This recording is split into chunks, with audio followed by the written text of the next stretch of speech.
In a moment,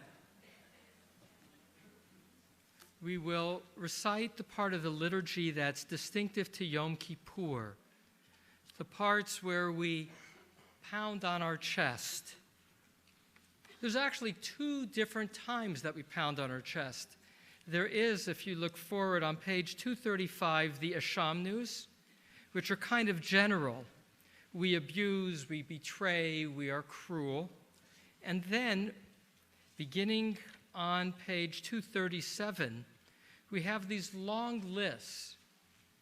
The long lists. We have sinned against you unwillingly and willingly, and have sinned against you through hardening our hearts. The Al-Chet, there are 54. They're all couplets, and to understand them, you got to read them as a pair. There's a debate in the Talmud as to whether in doing confession it should or needs to be general or specific. Rabbi Akiva says, the famous Rabbi Akiva, who we'll read about in Martyrology tomorrow, of Israel of the 2nd century, who died as a martyr, he will say a general confession suffices. There's another one of those martyrs we'll read of tomorrow, Yehuda ben Betera, and he said, when you sin against another person, it needs to be specific.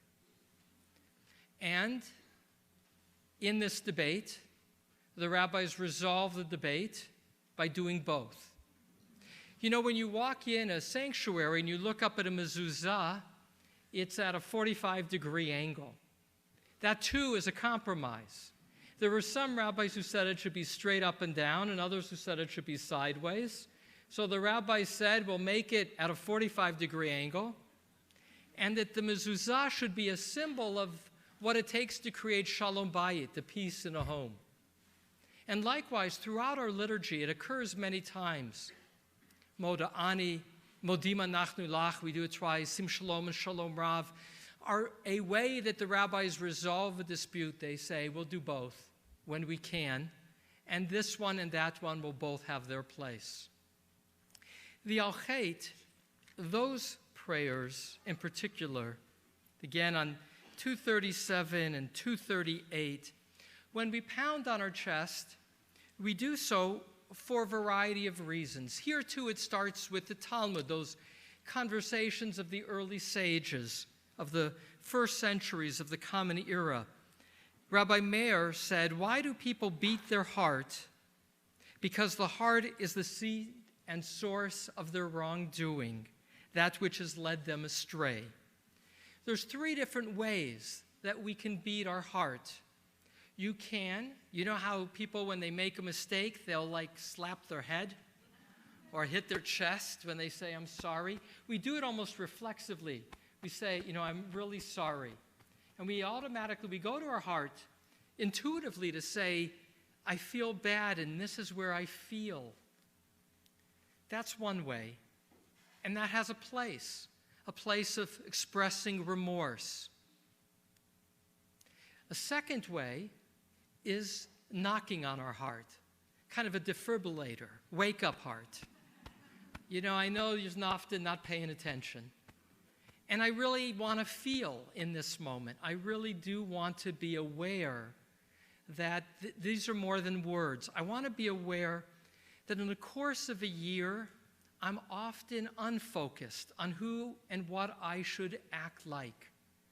There's a coarseness sometimes in the larger culture and a busyness in our own lives. And sometimes we have to wake ourselves up to say, let's pay attention and ask who we are and how we could be. And then there's a third way. And that third way is a massage. After all the beating, and we say it 8 times during Yom Kippur, the Al-Chet. In the beginning, you kind of knock, okay, I feel bad. After a while, are you still there? Wake up. And then there's a sense of, I've really been beating on myself. And it's time to massage and say, I'll be better. So when we get to the Al-Chets, we're going to knock. And those knocks in the course of these 54 times 8 times that the Al-Chets, we've already done it once. This will be number 2.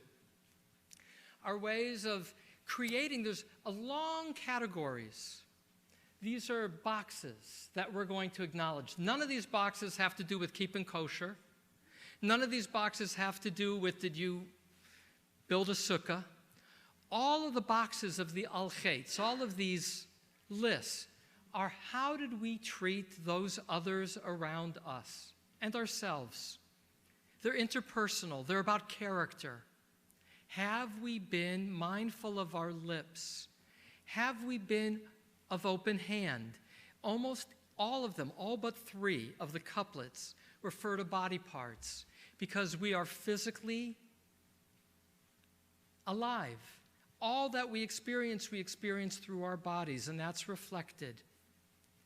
The word chet for al-chet is an archery term. It's an arrow that misses its target. It's not exactly like the Christian word sin, any more than the Sabbath is exactly like Shabbat.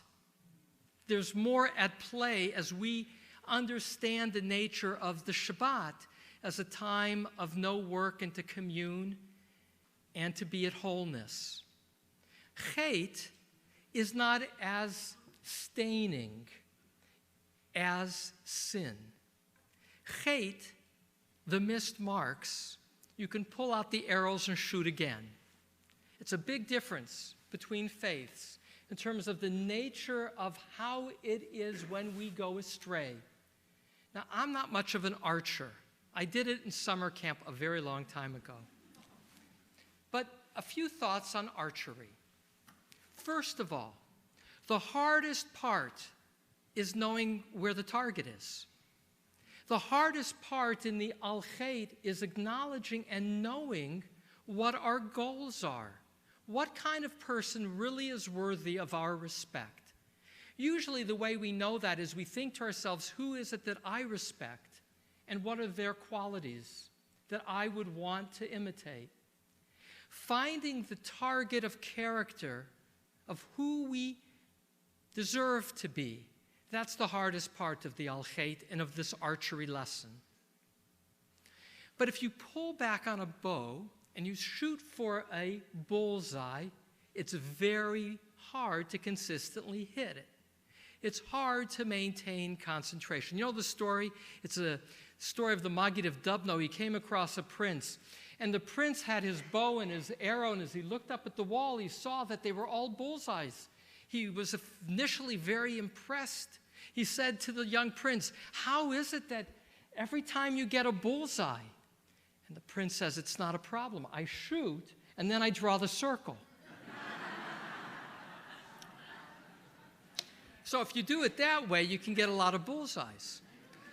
But if you're actually shooting at a target, it doesn't take, at the point of release, you don't have to be off that much for the trajectory to go at quite an angle. At the moment of our own release of words, of action, when we're anxious, when we're tired, when we're simply cranky, those arrows go astray. Okay, by a show of hands, how many of you here in the course of the year have acted in a jerky way? All right, we're all in this together. If you didn't raise your hand, think twice.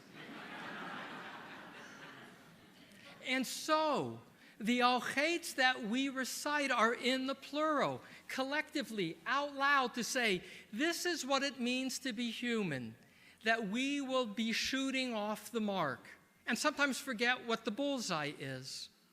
And yet, we take not only solace, but strength and motivation by being in community.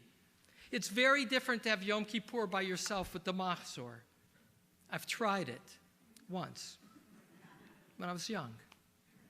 To come together as a community and recite the al-Chet in the plural is to know and to feel the support of being a community.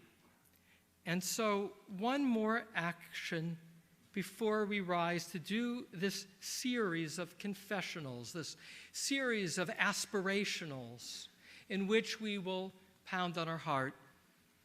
You know, I like to do guided meditations. I sometimes do them before Yisker.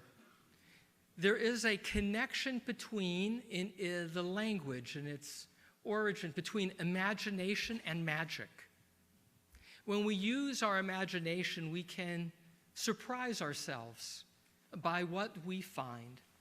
And so before we rise, and this will be the last of my presentations as such, we're going to let Amy lead us as we move through our Al-Chaitz for a time of reflection. But for those who would wish just a few minutes, a guided meditation. So I invite you, if you would wish to prepare for the Al-Chaitz in a more focused way, in the preparation of that cup of tea that will uplift you, to close your eyes and to sit straight,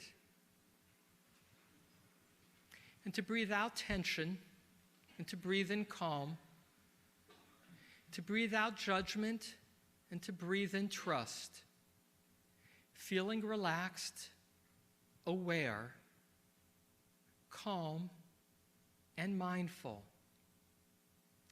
Become aware that there are many voices that come into your mind. You have, if you will, many channels. And like a radio, you can adjust the dial. You can choose which of these channels you would wish to hear. Sometimes in your mind you hear the channel of to-do lists, much of the time.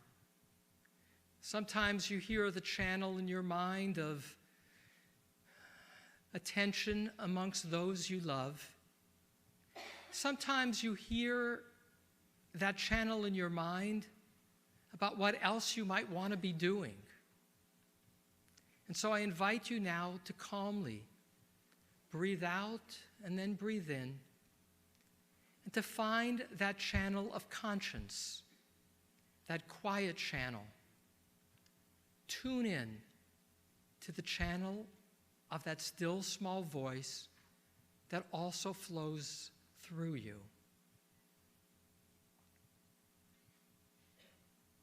And as you turn to that channel of conscience, listen, allow yourself to be surprised, and receive the voice from within guiding you as to how you have faltered and how you could be better. Listen.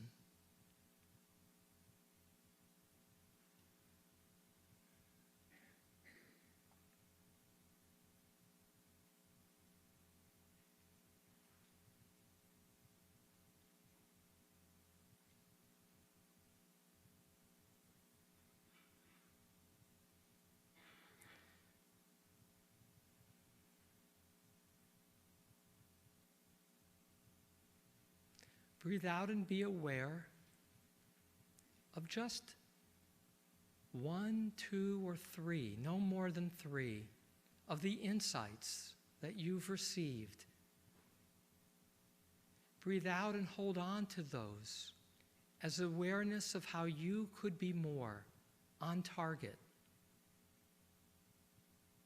I'll count from 3 to 1 as you remain aware of those 1, 2, or 3 ways that you would wish to improve.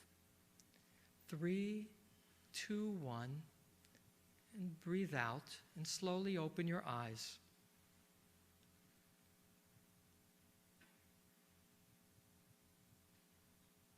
And as we begin our Al-Chaitz, hold in your mind those 1, 2, or 3 understandings and see where they might fit in the prayer.